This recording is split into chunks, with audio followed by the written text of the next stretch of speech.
Israeli বর্বরতায় আরও ২৯ ফিলিস্তিনের মৃত্যুতে ফিলিস্তিনের গাজায় ৫১,২৪০ ছাড়িয়েছে প্রাণহানি। এদিকে ইসরায়েলি জিম্মিদের বিনিময়ে ফিলিস্তিনি বন্দীদের মুক্তিসহ গাজায় ৫ থেকে ৭ বছরের জন্য স্থায়ী যুদ্ধবিরতির নতুন প্রস্তাব দিয়েছে কাতার ও মিশর। ওদিকে সুদানে আরও সামরিক বাহিনী আরএসএফের হামলায় মারা গেছে ৩০ জন। ইশতিয়াক হোসেনের ডেস্ক রিপোর্ট।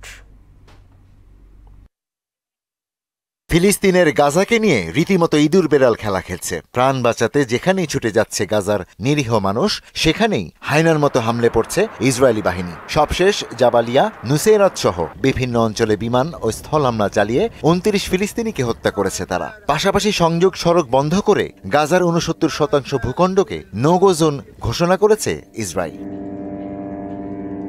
ধ্বংসস্তূপে পরিণত হওয়া গাজায় যুদ্ধবন্ধে হামাসকে নতুন প্রস্তাব দিয়েছে কাতার ও মিশর। সব ইসরায়েলি জিম্মির বিনিময়ে ফিলিস্তিনি কারাবন্দীদের মুক্তি এবং ৫ থেকে ৭ বছর স্থায়ী যুদ্ধবিরতির কথা উল্লেখ করা হয়েছে। এরপরেই যুদ্ধের সমাপ্তি সহ উপত্যকাটি থেকে পুরোপুরি ইসরায়েল সেনা প্রত্যাহারের কথাও উল্লেখ করা হয় এতে। ইয়েমেনে বিমান হামলা চালিয়ে গত ১ মাসে হুতি বিদ্রোহীদের ৫ শতাধিক সদস্যকে হত্যার দাবি করেছে যুক্তরাষ্ট্র। মার্কিন সংশ্লিষ্ট কর্মকর্তারা এবং গোয়েন্দাদের মতে এসব হামলায় নিহতদের মধ্যে অনেকেই গোষ্ঠীটির শীর্ষ পর্যায়ের নেতা, ড্রোন অপারেটর এবং ক্ষেপণাস্ত্র বিশেষজ্ঞরাও রয়েছেন।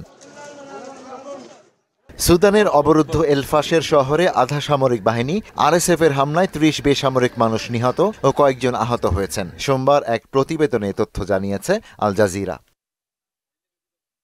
এদিকে কয়েকশো কোটি ডলারের ফেডারেল তহবিল জব্দ করায় ট্রাম্প প্রশাসনের বিরুদ্ধে ফেডারেল আদালতে মামলা দায়ের করেছে হার্ভার্ড বিশ্ববিদ্যালয়।